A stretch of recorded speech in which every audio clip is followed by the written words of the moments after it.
Peace and love, family and friends, naysayers, whomever. My name is Leon Wheeler Jr., and this is Master Making in Motion. In today's brief talk, transform self love into empathy. Today's brief monologue comes from Robert Greene's book, The Law of Human Nature. As I stated, I'm going to hopefully go through a lot of the concepts in here, study them, go through them, and hopefully share them with you all in hopes that we can both grow from that experience.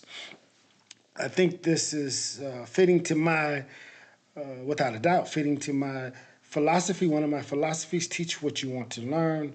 And hey, I want to learn how to become the best representation of who I strive to be, who I am, which again will be considered a master in the making. I am a master. So I claim it. So, with that in mind, I ask you the question, the $1,000,000 question. Are you a narcissist? So when we talk about the word self-love, this is basically where it comes from. That's, in my opinion, that's the basic meaning of narcissism, or narcissistic, or narcissist. A narcissist is someone who find, I guess, delight or pleasure or motivation, simply put, love of themselves. And the question, are you a narcissist? Without a doubt, I think we are all narcissists. The thing about being a narcissist, I've come to believe, and Robert Greene mentioned it in his book, he mentions 3 types of narcissists. And I'm in the agreement that all of these are applicable. Through my studying and listening to what he had to say, he named them. He named them deep narcissists, functional narcissists, and the healthy narcissists. For the most part, we all fall, the majority of us, the larger percentage of us fall in the category of a functional narcissist. Deep narcissists, I'm not just going to be brief on that because I'm going to spend more time dealing with the one that I think we all fit in the category, the majority of us fit in the category of, again, functional narcissist. A deep narcissist, just to be brief, is someone that's totally engaged in themselves. They're considered to be almost like an extremist. If you know the story about narcissists, the story is about the kid that fell in love with himself and he saw himself in the reflection of a pond and he fell in and drowned. That was an extreme love, that he was so mesmerized by the reflection of himself that he wanted to touch it, and that's a deep narcissist. And there's different levels in all of these levels. So you do got different degrees. You know, you got some narcissists that, and this is a very small percentage, the smallest percentage of narcissists that exist are said to be the deep narcissists. But it could be a leader, someone with a great charisma, but that's probably the most toxic view of a narcissist, without a doubt, is not probably, well, maybe the leader, but a deep narcissist is the most toxic for different reasons that you can explore later on down the line, and maybe I may touch upon it. But then you have the functional narcissist. That's what I say all of us are. But the healthy narcissist is what we all should be striving to obtain. And the functional, the healthy narcissist is just more balanced. You know, he's more able to accept criticism, and it doesn't affect him as much. He's just more mild, more rational, more more put together.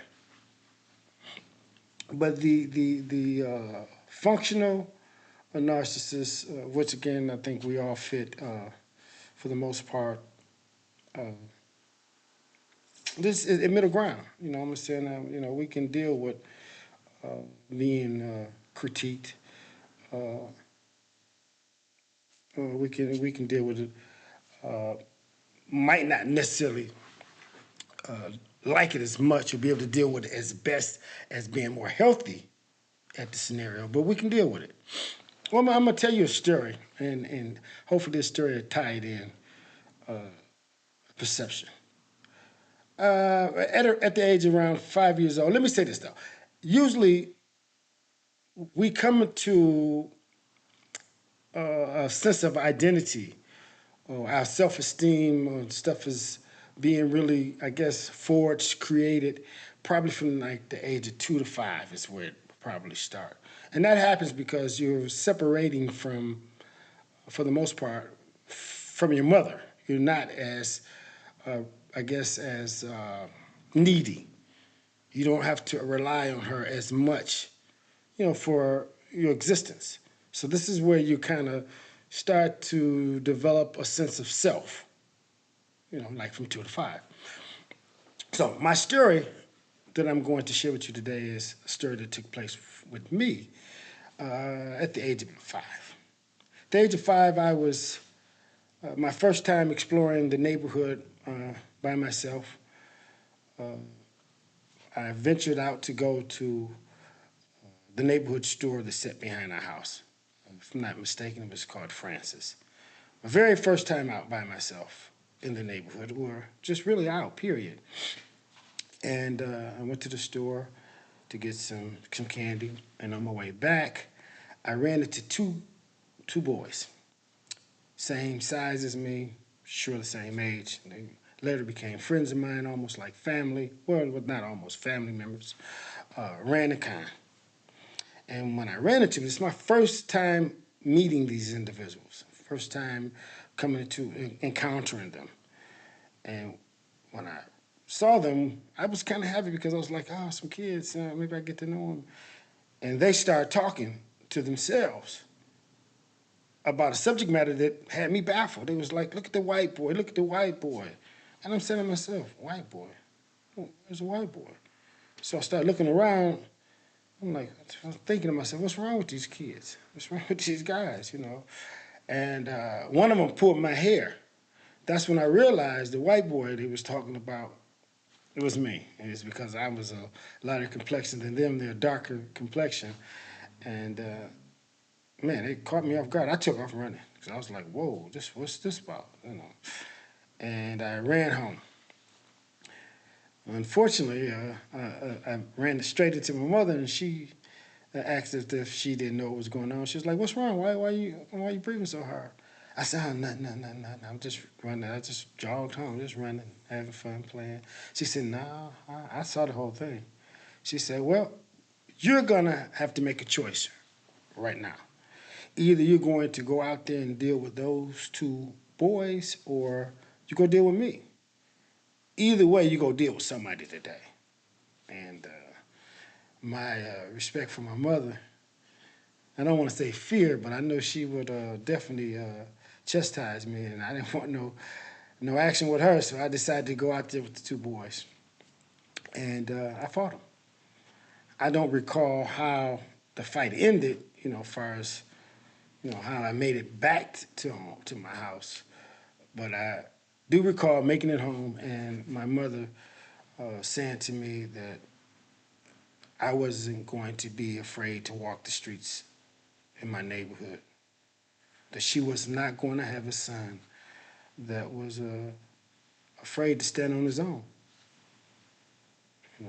And that was, I guess, the first time that I was able to develop a real sense of self, and I was proud of myself, that I was able to go out and overcome a scenario that caught me off guard and created some fear for me, and I was able to overcome it.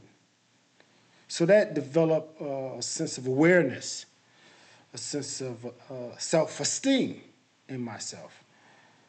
And over the years, it developed and I became more astute at feeling confident in doing things with the tutelage of my parents, my mother and father.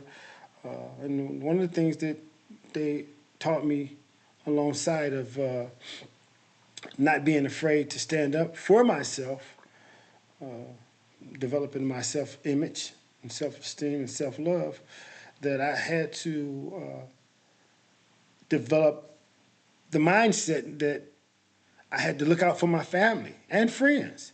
And those two boys became my friends, and they became my family. So that was a part of my upbringing, my teachings from my parents. So they developed that self-esteem, that self-awareness, and that confidence that I needed to apply myself, to feel myself, so to speak, to feel good about myself. And I took that on the road. And over the years of growing, I was complimented on things that I'd done well, dancing and sometimes speaking up for myself, or whatever I done. And when I was dressed for picture days and things like that, or just the way I carried myself, I was given compliments about these things, and my self esteem even grew more, and my self love for myself grew. And I think from Robert Greene's point of view, that you're about the age of 20 when you really can take some, I guess, some retrospect about the scenario and really gauge it, you know, your self worth, become really more prevalent, you'd be more aware of it. So with that in mind, like I said, I start feeling myself. But what the balance, this is a functional, but this is for all narcissists, that the balance comes about when you develop a degree of empathy for someone else. That's where your balance come out. And that's what helps and put most of us in the degree of functional narcissists.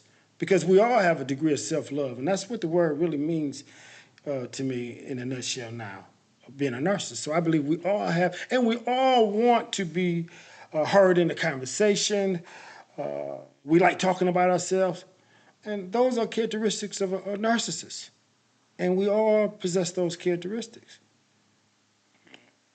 But what balance it out is empathy.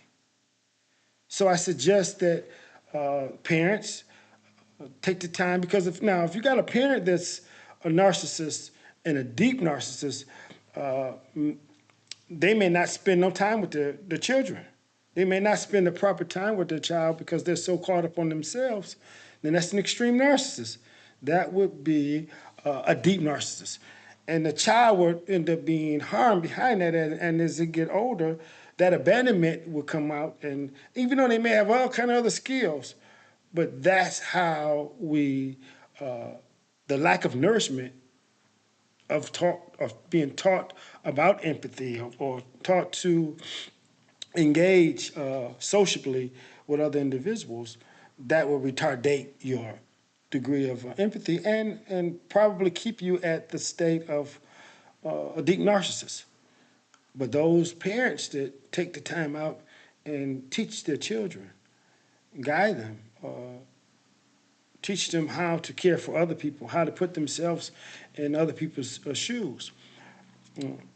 These are the ones that usually fit in the category of most of us functional narcissists. I had an event that took place while incarcerated that really pushed me towards being way more empathetic for other individuals, and that's when I was fighting my case. And I noticed how the prosecution made it their business to create a philosophy or concept of why I committed my crime. And it was made up. It had no relevant facts. It was all unreal. It was just some falsehood. And they used that throughout the trial to get their conviction. And when that happened to me, it came to me that I couldn't do that. I would definitely not uh, cause judgment on someone else or try to take a position on something that was said that happened to them, or something that someone said, or something that they may be accused of. So I don't do that. And that's one of the things, so that helped me become more empathetic. So in order for me to convict anyone for any kind of crime or anything that take place, I tried to put myself in their shoes. I need to have all of the information, not some of it, as much of the information I can to make a point, to come to a conclusion. So that's the empathetic nature that I developed. But it started by my mother telling me that, and I just became more aware of it as I got older, and decided to utilize it down the line, uh, engaging someone else's situation. So I don't do that, and that is the I guess the thermometer, the gauge that we have that separates us from being extreme to functional or healthy. And this again, this understanding how to be empathetic. How to look at the next person and put yourself in their shoes, and that balances you out. So, I didn't want to be here long. I just wanted to talk about that, and I wanted to ask you if you considered yourself a narcissist or not. And